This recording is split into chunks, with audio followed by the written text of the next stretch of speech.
let's get on to IDP this week.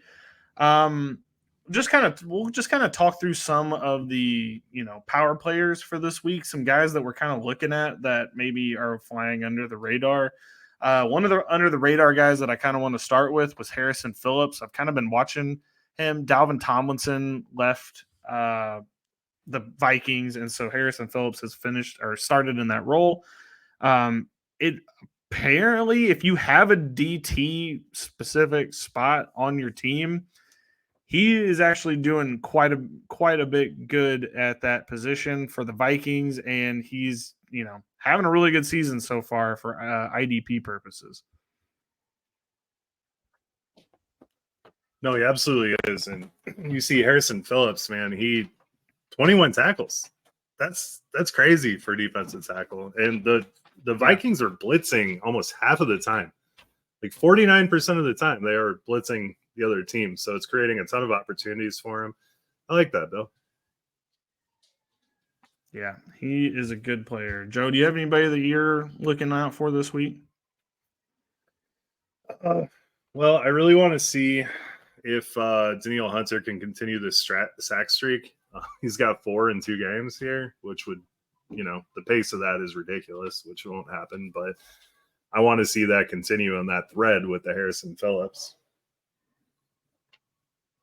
Okay. Yeah. Another guy I've been kind of monitoring is Drake Jackson. Week 1, he had a really, really good game where it was like 25 points. And then last week, he just scored, in IDP scoring a measly 4 points. He had a 28% snap percentage in the first week, a 40% snap percentage in the second week, 3 sacks in the first game, 0 sacks, obviously, in the last game against the Rams. So I wouldn't panic on him just yet. I would not say he's startable, though. I think the week 1 situation with Drake Jackson was a little bit, him playing above his skis, as you will. Yeah, we love Drake Jackson, man. Especially you. You've been hyping him up for a long time. One of the guys I'm looking at adding everywhere, there's a lot of snoozing on this one, but K'Von Wallace for Arizona. Budda Baker with the hamstring went on IR, so you're getting a very valuable position there. And a guy that's going to fill in and put up points for you. So especially with some weird stuff going on with DBs, he is a cheap guy to add and start 4 or 5 weeks for you. Yeah, no, that is a good choice. Plus, they're going to throw on him, so he's going to get plenty of chances to get some tackles. That's a good call. I also want to mention, and I think the buy low window might be over, but I want to mention Jordan Davis for Philly. He is an entire wrecker. Him and Jalen Carter are going to be just 2 of the best D tackles in the league going forward. And just the way that they've already started, I mean, they were all over Kirk Cousins, but Jordan Davis is a guy last week that I was talking about when we were talking about IDP. I was like, the window is closing quickly. You better get him now. And the window might be closed. He might be too expensive to buy at this point. But Jordan Davis is also somebody for the fight or for Philly that I think you're going to be able to or need to go after because he's going to be a staple in that defense for years to come. Yeah, and Philly is allowing 49 rushing yards per game with those 2 at the helm. So be very worried when both of them are in the lineup starting a running back against them. Are we finally seeing the Bradley Chubb breakout with Vic Fangio going on? Here? I thought before the season it was going to happen. I went out and told everybody, hey, Bradley Chubb is the guy that you need to go after in this defense because Vic Fangio is coming in. So you know that he's going to have somebody that is going to eat on this defense. And it appears, I mean, given the first game was kind of mediocre, just had 4 tackles, but the second game against the Patriots, 7 tackles, a sack, forced fumble. I mean, he was all over the place. Ironically, did not play as many snaps as he did in game 1, but I think he is going to be – I think he's going to be a staple for the entire season. I think this was just what he's going to be. I think the first game was the fluke. Yeah, and we were very excited about that defense. So, Fangio saw him in live action. He knows how to deploy him now. I know I got a lot of shit talked on me in the Alpha Chat League when I traded I forgot who I traded, but I traded for Bradley Chubb, and there was a lot of like question marks going on there. It's like you watch with Fangio, it'll happen there. But I just feel like people need to take into account that defensive coordinators matter. They really, really matter for players. And another guy that we have had on our watch list, we talked about it last week, was Dennis Gardeck. I know nobody knew that guy's name before the season. He had 2 sacks in the first game and another sack in the last game. And that's just simply a defensive coordinator coming in from Philly, ready to go, using a guy we did not know who it was going to be, mind you. We were thinking it was going to be BJ not BJ Ojolari. The other BJ it was Ojolari. BJ. We thought it was going to be him, and it's not. It's Dennis Gardeck, and I know nobody knew that name. And he's probably maybe still on waivers, which if he is, your IDP league is behind because he shouldn't be. But look, he appears to be a thing. They're going to use him, and the Arizona defense is going to be on the field quite a bit this season. So I would go. That's another guy I would go out and matter. But it matters who the defensive coordinator is because it puts these defensive players in positions that they might not have been in the past. No, you're absolutely right about that. Yeah, Gardeck, I was able to get him in the Kings Classic Buckets League, and I'm very excited about that. Which brings me to another guy. It's Camus Grugier-Hill, who is going to be starting in Carolina with Shaq Thompson. Would he break his leg? Can't remember exactly what happened. Yes, or something like a fibia or tibia or something. Yeah. So he's not playing this year. I put in a waiver bid for him in the Buckets division, and Gary Davenport sniped him $480 out of $1,000 fab budget. So he almost blew half of his budget on Grugier-Hill. So the Godfather, the Godfather of IDP is all in on this, and you guys should be too. No, that's a good call because that defense is really good. Now I will mention, and we had a mention about this in our Discord today, but Jeremy Chen, it's over. Evero clearly does not want to use Jeremy Chen.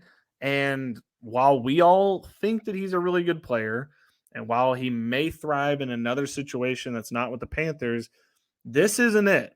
Frankie Louvu is going to eat. He's the guy you can start every week. Camus Grugier-Hill, another guy you can start every week. Brian Burns, slow start, kind of injured, banged up. He's going to be fine. Jeremy Chen is not, though. You need to see if you can sell him now. Maybe his name still carries enough weight for somebody in your league to want to buy. But if you have that opportunity, I would take it now because it's very apparent he's not going to be as involved this year as he's been in the past. Yeah, I didn't anticipate this happening. I knew there were some sprinkles of it in the preseason, and we were like, uh-oh. And then, yeah, it's true. Really sad to see. It does. Okay, a few more people I want to touch on real quick. I'll make it very quickly. I know we need to get out of here because we have the other show to go. But Dax Hill, double-digit points in 2 straight weeks. He's very strong. I know a lot of people were like, they drafted Jordan Battle. He's going to be the guy. It's not. Dax Hill is that guy. They drafted him in the first round for a reason out of Michigan, not last year, but the year before. He is the guy. He's the guy you need to have there. He's looking good through 2 weeks. Hassan Reddick for Philly. He's got 0 sacks through the first 2 weeks. I know there is a huge panic out there. I think he's just going to have to learn the new defensive coordinator scheme. The Gannon is in Arizona. We were just talking about Gardeck. Gardeck is getting the sacks that Hassan Reddick should have. That's just the scheme of it all. Hassan Reddick's going to be fine, I think, in the long run, but it is something to monitor. And then I wanted to mention Kayvon Thibodeau as well. I don't know why it's not going the same as it did last year for the Giants. It does not make much sense. They have a lot of the same players on that defense. It should be working. It's not.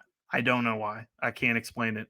Bobby Ogrecki's like the only real difference, especially on that line. So I don't know why it's not working, but I still think you don't panic on Kayvon Thibodeau. You might be able to go buy him for cheap because he's not doing anything right now. Yeah, I can't explain the Thibodeau thing, but I think that'll turn around.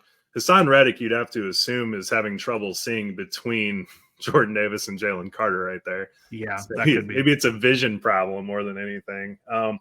2 guys I wanted to point out is Cameron Bynum. playing the strong safety role. He's got 10 tackles in one game, 15 in this last one. Really awesome. I assume people have picked up on that by now, but if they haven't, pick him up. And then you got Josh Metellus, who plays in the slot. They have him right up against the line there, and he's been making some plays. So he got injured a little bit last game, but I would expect him to be back. It's an intriguing ad, especially if you need kind of a, out of nowhere defensive back for your team. That's true. And then the two injuries that are kind of lingering, Nakobe Dean is out. Zach Cunningham looks to be in his position. Had a pretty decent game last week. It could have been better, but I think that's just kind of the Zach Cunningham experience. And then CJ Gardner-Johnson, look, I think this means more for Kirby Joseph and Brian Branch, but you might be able to find Tracy Walker out there on the waiver wire because people probably dumped him after CJ Gardner-Johnson. But look, he might not be available. Maybe he's not on waivers anymore. But I think Tracy Walker has at least a chance to come back while CJ is out. Yeah, and I could see them moving Branch more to that aggressive role too that CJ was playing. The one guy I really want to bring up is the Shaq Leonard and EJ Speed thing. Shaq Leonard is done. Indy clearly is over this dude. EJ Speed had a gnarly sack last week. I can't remember if that one got called back or not, but him and Zaire Franklin are going to be very involved in this. And I mean, we got to see what's going on with Leonard because he was a buy low candidate for me this year. Everyone said he was going to be okay and all that stuff, and we're just not seeing it. So that's true. Okay, that's all we got for this week on the IDP front. Please leave in the comments below any questions you have, any players you want us to talk about, any situations you want us to talk about, and we will be glad to add those in next week's episode. But for the time being, Joe, get us out of here. Good night.